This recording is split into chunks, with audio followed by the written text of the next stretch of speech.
TV rights. We just saw the EPL make so much money from TV rights. Yeah.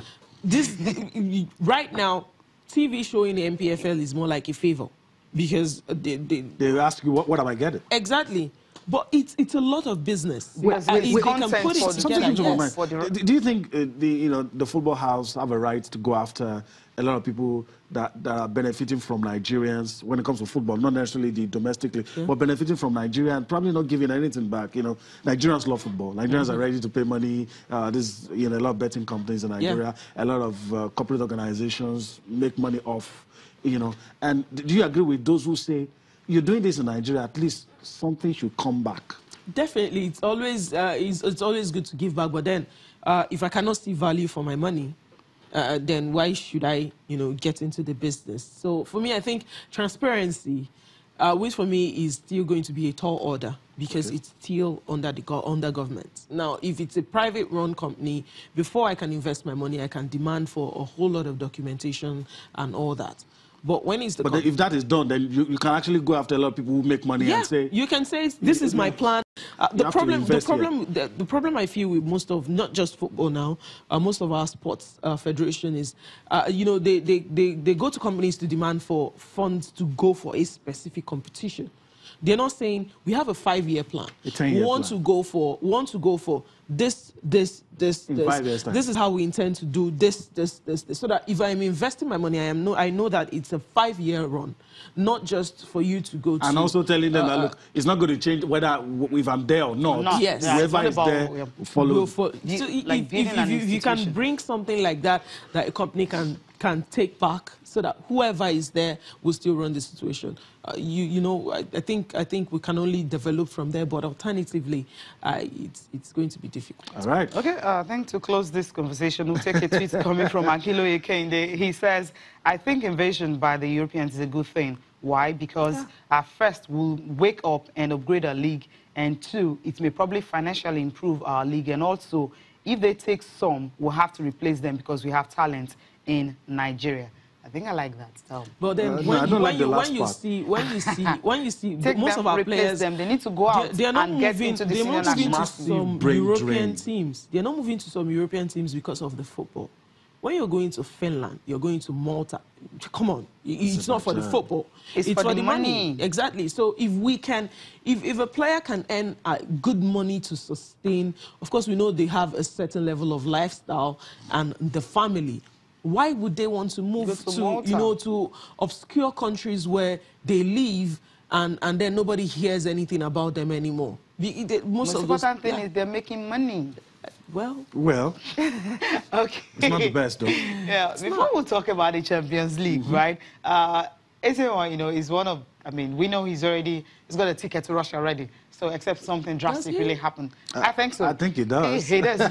He's been talking about the World Cup and the chances of the Super Eagles, especially against a very, very tough opponent, Argentina. It seems that's what in the minds of most Super Eagles players. Listen to him now. I have a huge expectation in that group. We know it's a great group, and I don't know if I will classify it as a group of death or anything, because the caliber of countries that are in our group, they are football nation. Iceland, they did very well in Europe football. And when you come to Croatia, oh my God, in the world now they parade most of superstars. Because I took my time, sometimes I do watch some of the games. I watch their players, how they play, and every other thing, the likes of Modric, Klasnic, Mandzukic, Subotic, their goalkeeper. I take time to look at all these great stars. They're going to come all out. Rakitic from Barcelona, you can see great midfielders that can do and undo things with balls. So last in our group, another couple, Argentina, great football nation.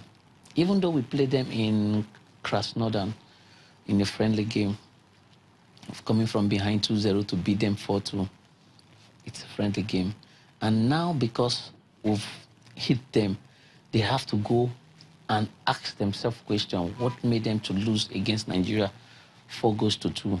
So you can see when they will be coming, they will come all out to make sure they prove themselves right. This is to tell you that we are in a difficult group. But I believe we're going to come out from that group because I've set my own target for myself in that World Cup. I've set my target. And every member of that team has also set their target. And when we come together, the solidarity, everybody knows the target and the team spirit, what we want, we start fight ahead of the qualifying to the second round, which is very important. So it starts from Croatia. After Croatia, Iceland. After Iceland, then Argentina.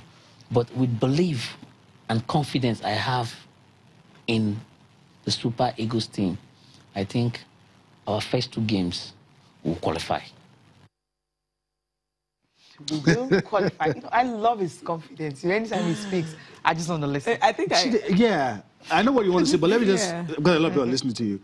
I think the issue is not about whether or not this guy is going to be at a World Cup. I think the real issue is whether or not we trust him enough to make him #1. I think at this point we have all agreed that this guy will be in Russia unless he gets injured. Yeah. You know, and so the question is, because you're saying I have plans. So let's even get straight to it. But do you think he's going to be #1? Well, I'm not the coach. It depends on who Would you make him #1? Would I make him #1 with what we have on ground now? Yes, I would. Because he seems to be the most confident of all of them. He's had a lot of progression. Some 6-7 months ago, Nigerians were like, why does he go to the national team? People consider him not the best in the league. But when he got his chance, he showed everybody what he could do. So for me, I think he sounds very confident. It works for you. If he's able to implicate the level of aura he's showing out there to his gameplay, I don't see why he cannot be #1. Maybe work on his presence on the pitch, because I think sometimes he's a little bit invisible as a goalkeeper. He's on the smaller size, but we've seen goalkeepers not as big, get the job done. But being bossy. Yeah, being bossy. So like Campos, the Mexican goalkeeper. Exactly. So arranges defense. I think he can do it. Why not? Okay. Okay.